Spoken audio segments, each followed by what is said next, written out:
Agora são 7h36, o Jornal da Manhã viaja ao vivo para a Europa. O assessor especial para assuntos internacionais da presidência, Celso Amorim, se encontrou com o presidente da Ucrânia, Volodymyr Zelensky, na última quarta-feira. A reunião na capital Kiev buscou entender as exigências ucranianas para o fim da guerra com a Rússia. Correspondente Luca Bassani chegando por aqui. Como foi o encontro, Luca? Você que fala hoje de Edimburgo, na Escócia, Luca?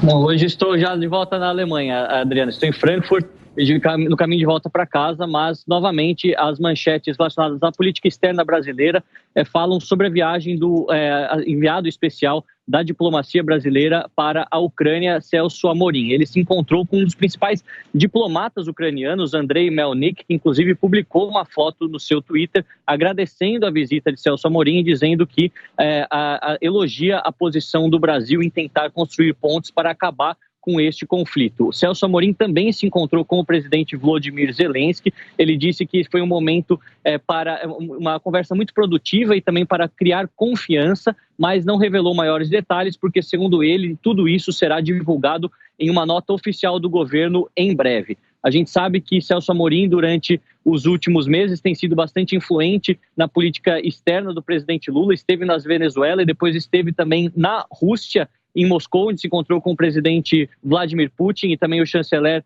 Sergei Lavrov. E, portanto, havia uma cobrança para que ele, para mostrar a neutralidade, fosse também à Ucrânia, algo que ele realizou ontem, e disse que o objetivo do governo brasileiro, juntamente com a China e outros países que adotaram a posição de neutralidade, é fazer com que esse conflito acabe o mais rápido possível para que todos os danos humanitários e também econômicos sejam minimizados. Nós vemos que os ucranianos agradeceram também a postura do Brasil nas entidades internacionais, condenando a agressão russa, lembrando que, apesar da posição de neutralidade assumida pelo país desde o governo do presidente Bolsonaro e depois agora com o presidente Lula, nas Nações Unidas, o Brasil sempre votou contrário à invasão da Rússia na Ucrânia, se colocando contrário a essa posição de agressão à integridade territorial do país. Provavelmente essa conversa, quando for divulgada de maneira oficial, também terá repercussão aqui dentro da Europa. Lembrando que o presidente Lula cometeu algumas gafes durante os últimos meses nas suas viagens internacionais, equiparando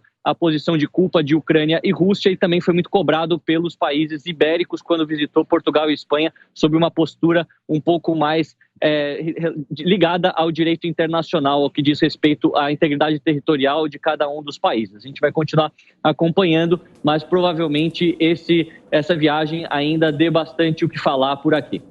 Claro, o Luca Bassani já volta a conversar com a gente aqui. O Luca, então, que está na Alemanha nessa manhã. Fernando Capês, essa visita a Kiev feita por um representante do governo brasileiro, melhora a nossa imagem com relação ao mundo, tendo em vista essas declarações polêmicas de Lula, como o Luca citou, Capês? Olha, com certeza, Adriana, é importante que o Brasil possa ter uma posição aqui, o que na comunidade internacional é chamada de soft power, né? Poder macio, não é um poder bélico. E se o Brasil souber exercer isso, ele vai conseguir, com responsabilidade, obter um certo destaque no cenário internacional. Vejo só duas dificuldades.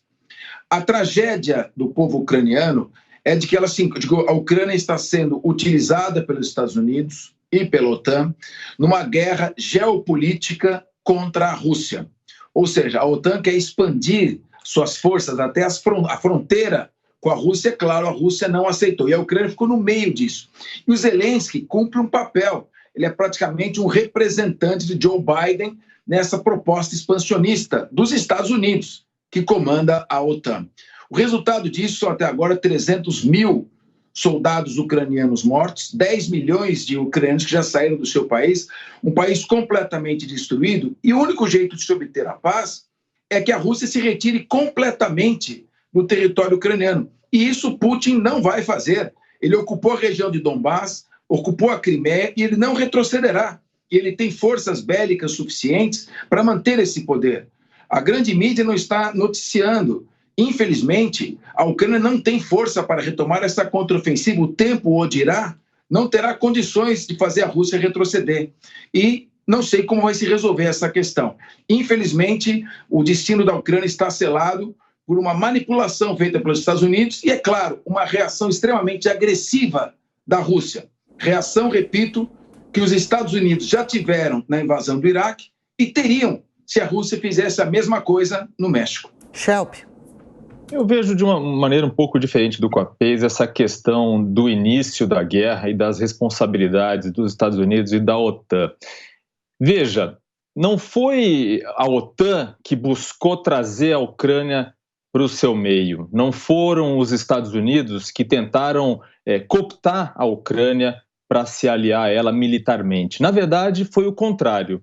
O que ocorreu? Mais ou menos em 2014, a gente teve uma situação, uma revolução na Ucrânia, em que o povo se voltou contra os dirigentes que eram indicados, manipulados por Vladimir Putin, pelo Kremlin, pela Rússia. A Rússia não aceitou a vontade popular da Ucrânia e invadiu a Crimeia.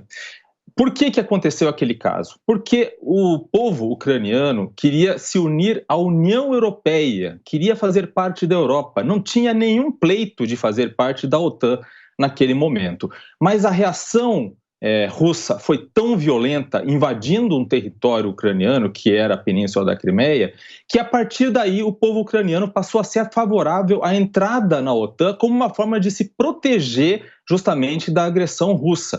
Então foram os ucranianos, em primeiro lugar, que passaram a desejar fazer parte da OTAN. Isso não partiu da OTAN, não partiu dos Estados Unidos, era uma tentativa do povo ucraniano de proteger a sua integridade e sua soberania. Então, o que está acontecendo agora é sim um apoio da OTAN e dos Estados Unidos à Ucrânia, porque a Ucrânia foi invadida pela Rússia. Foi uma invasão da Rússia contra a soberania ucraniana, que de fato estava buscando a entrada na OTAN, mas como uma forma de se defender, porque já havia sido invadida e agredida antes pela Ucrânia. Então é preciso deixar claro que se trata, sim, de uma sobrevivência da soberania de um povo que foi ilegalmente invadido por outro país. Posso fazer uma observação? Claro. A questão é a seguinte, a Ucrânia está praticamente dividida. A parte oeste, 90% quer se aliar ao oeste. E a parte leste da Ucrânia é formada, sobretudo, por pessoas de origem russa, que têm afinidades com a Rússia, seguem as tradições russas e votaram na eleição de 2013. Quem foi eleito foi um presidente, porque o lado leste prevaleceu sobre o lado oeste. E a CIA, os Estados Unidos, promoveram um golpe de Estado, derrubando o presidente que tinha sido eleito, porque prevaleceu o voto da população que se encontrava do lado leste, e instalaram um governo simpático ao Ocidente, à OTAN. Foi nesse momento que a Rússia invadiu a Crimeia, mas ela não invadiu, ela já estava lá. A Crimeia, 90% da população fala russo, tem tradições russas e realmente ela é ligada à população da Rússia e também às políticas russas. Então, essa é uma questão muito complicada. Depois nós podemos debatê-la com mais vagar. É um tema muito interessante que merece ser abordado sob todos os aspectos. Diogo Schelp complementando. Por favor, Schelp. Não, eu acho que vale a pena dizer o seguinte, existe essa afinidade do leste ucraniano com a Rússia, com a língua russa, uma identificação nacional até, mas é preciso lembrar o seguinte, que essa ideia de separatismo, essa vontade de fazer parte da Rússia e não da Ucrânia, isso é novidade, isso foi criada e incentivada pela Rússia. Os ucranianos viviam perfeitamente bem dentro da sua diversidade étnica no país, antes da Rússia começar a intervir diretamente nessa questão política no leste ucraniano. Eles foram instrumentalizados. Digamos, esse movimento separatista que se fala no leste, isso não existia antes de Putin começar a incentivá-lo. É preciso deixar claro isso também.